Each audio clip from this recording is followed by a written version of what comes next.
Thank you. Karibu. So you in Kisumu inspecting projects by the national government, and if we are to be a bit pragmatic, we can all agree that some of these projects are not going to be complete by the time the president leaves office and hands over to his successor. What happens to such projects, sir? Well, thank you very much for that question. I think these projects are not necessarily tied to President Uhuru Kenyatta's time. They are projects that will be important for Kenyans moving forward because they are actually designed to be able to improve the well-being and the livelihood of our people. So really, they are not projects that we can say that once President Uhuru Kenyatta's term comes to an end, then the projects also come to an end. That is not the case. Okay.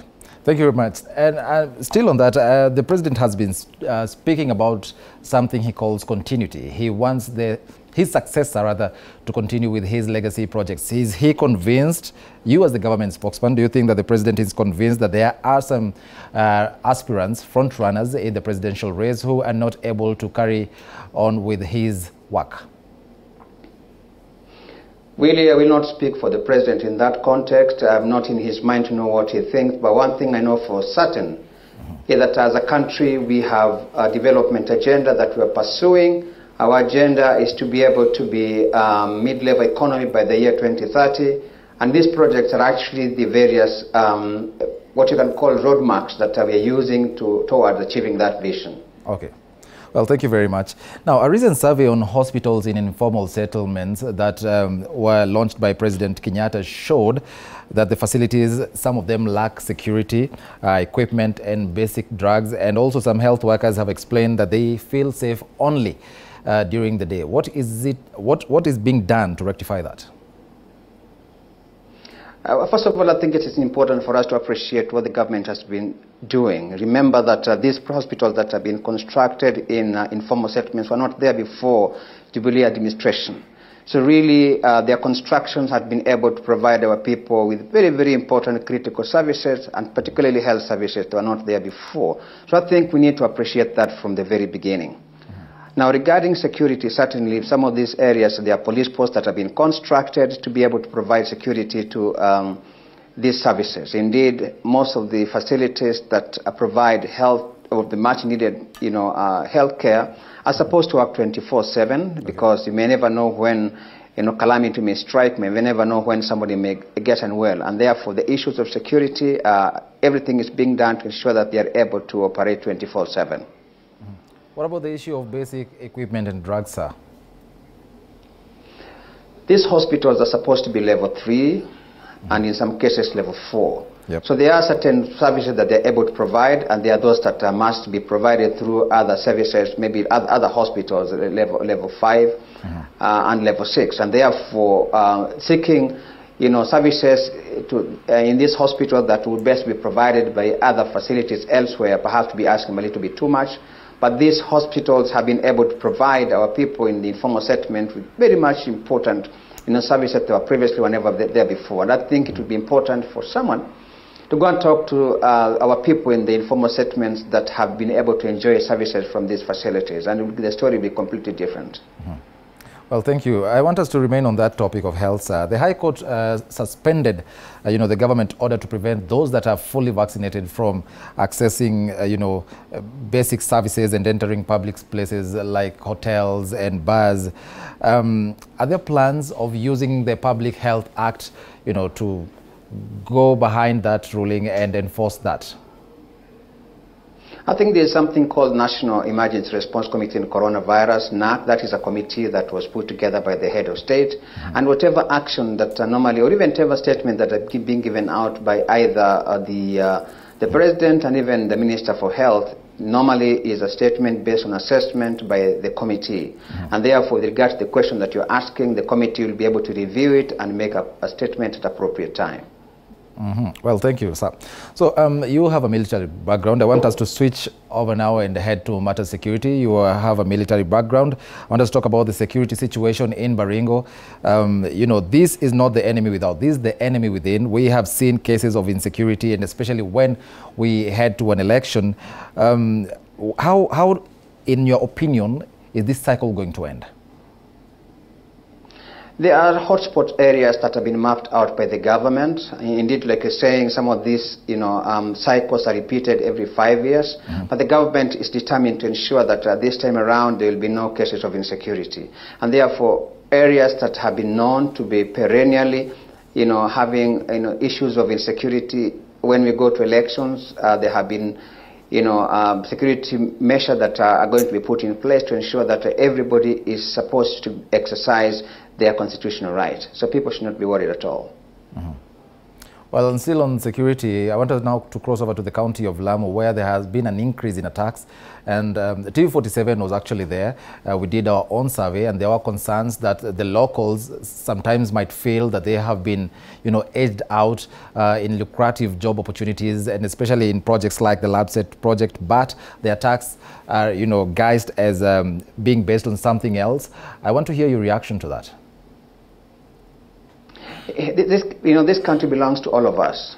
For as long as you're a Kenyan, you can be able to access job opportunities anywhere in the country. Of course, we know that the county, governments are supposed to have provision for 70-30, 70 for local, employees and 30 for those who are coming from out of the county.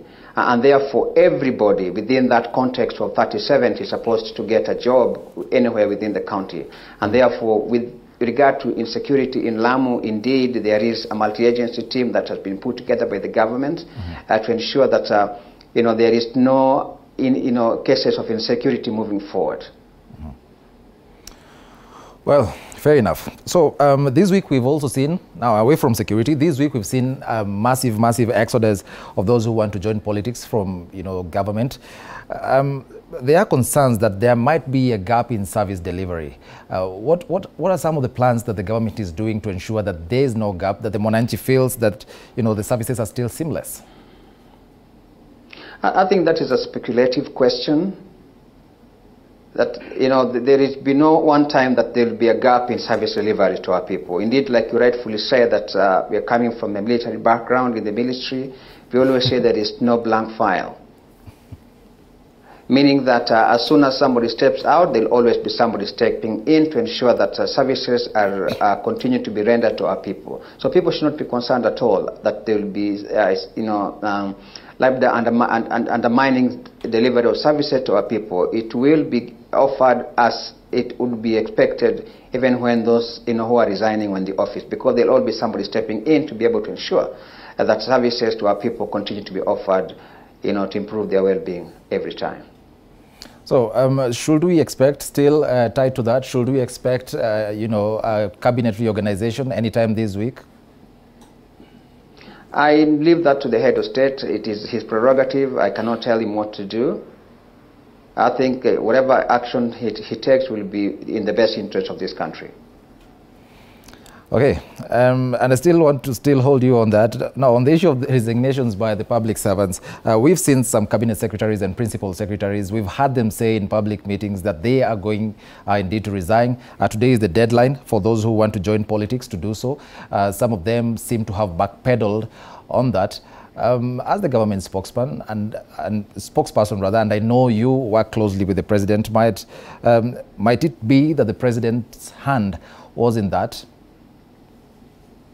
Again, that is very speculative, my brother. The thing is this, resigning or not resigning is, again, pretty much an individual decision. So those who have decided to resign, they have done so because they want to do that, not because anybody compelled them or prevail upon them. Those who perhaps wanted to resign and did not resign, is again their constitutional right. And therefore, there is nothing like the president has been able to prevail upon anyone. This is pretty much individual. Okay. Thank you. Now, on the part of the government, one part of the government rather that you say, and we all agree that the government that you serve, really, it's out there in the open. It is quite divided. There's one side that says, there was a lot of that was achieved by this regime before the handshake by President Uhuru Kenyatta and his, and his brother, ODM leader Raila Odinga. Others say that now, since that handshake happened, is when we've seen much development projects being initiated. I am sure your office has all the records of the development projects since 2013. I know at that time you were in charge of the Kenya Defence Forces Public Affairs Office and the spokesperson for KDF at the onset of Operation Linda Nchi. I'm sure you have all the records. I want to hear your opinion. When you compare that, is it true that we've seen much development now than before that handshake?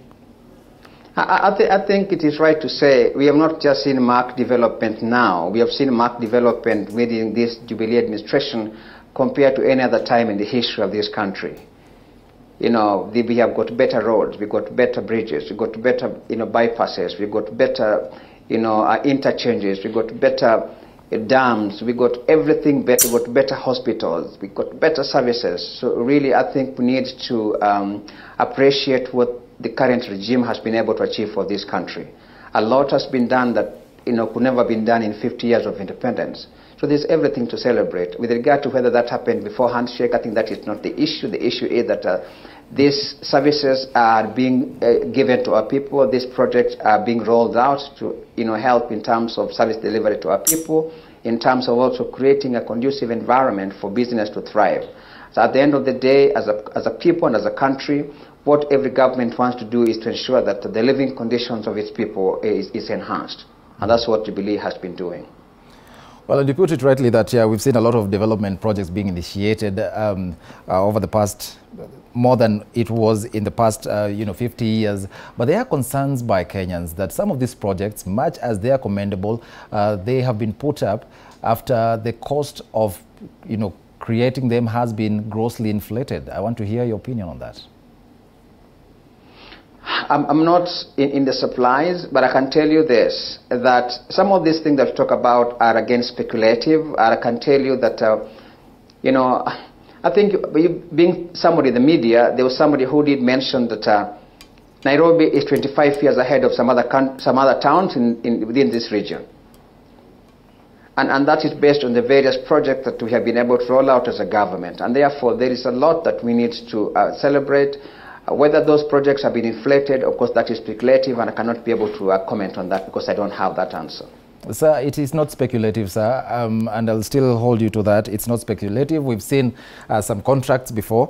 I'll not go to the details and the specifics of it, but yes, it is there. Like the SGR, for instance, that's a national government project. We've seen ODM leader Raila Odinga, for instance, even after the handshake, confirming that, yes, it was grossly inflated. So how do we win back Kenyans' trust to ensure that they feel, yes, these projects are taking place, the country is moving forward, but then again, our money is safe? I think as a people, we should also be able to differentiate between what is real and what is politics. Now, there are those political statements that will be made for the benefit of, for political capital, but then the reality again must also be, sought out. When you talk about various projects in this country, and maybe you're making comparison to other countries, probably, a country that land is probably owned by the government. Under such situation, of course, the cost of a project will be much, much lower compared to a country where land is privately owned. And therefore, all these, statements that are being made must be looked at in the context within which, such projects have been carried out. It is not appropriate to, just blanketly say that these projects have been inflated. Inflated in relation to what? And what are the intervening factors? I think those are things that we need to take into account. You've asked in relation to what? I'll give you an example, for instance. The cost of the SGR is actually Kenya's most expensive infrastructure project since independence at, 300 billion shillings. The budget, because you've asked in relation to what, the budgeting for the SGR was much, much less. And that's why I'm asking you, what happens now? How do we win Kenyans' trust to ensure that, yes, they feel the development projects... I think as members of let me just finish this. There is a lot that you need to do. Let me also explain to you. Mm-hmm. Go ahead. Okay, you go. Well, it is about the issue of optics. Kenyans, yes, they're saying you're doing a commendable job, but there's the issue of, inflated projects, and they feel it, and it's out there in the open. The documents are there. They are verifiable. How do we win back the trust of Kenyans? I think that's what I'm saying, that as the members of the fourth estate, you have a responsibility really to focus on, the positive that this project has been able to bring to our people. If you look at the various developments that have sprung up on account of the SGR, if you are able to quantify that in terms of financial value, it will be way, way much more than the cost of that SGR. So I think that is a research that needs to be carried out to find out what have been the intrinsic benefit that our people have been able to, to benefit from the SGR. We are focusing on just one issue, but forgetting that there are many other, issues that need to be looked into with regards to, if you look at the whole cost, the entire cost of SGR from Mombasa to Longonot, how many other development projects have sprung up on account of that SGR? I think we need to be more pragmatic, we need to be more strategic in terms of approach to issues, and look at issues very, very broadly, and look at, what are the other benefits that have been able to accrue on account of that infrastructure. Well, thank you very much, sir, and thank you so much for, joining us on such short notice. We really, really appreciate it. Asante. Thank you very much. Well, the government spokesperson there, Cyrus Oguna, who is in Kisumu to inspect some of the projects by the national government.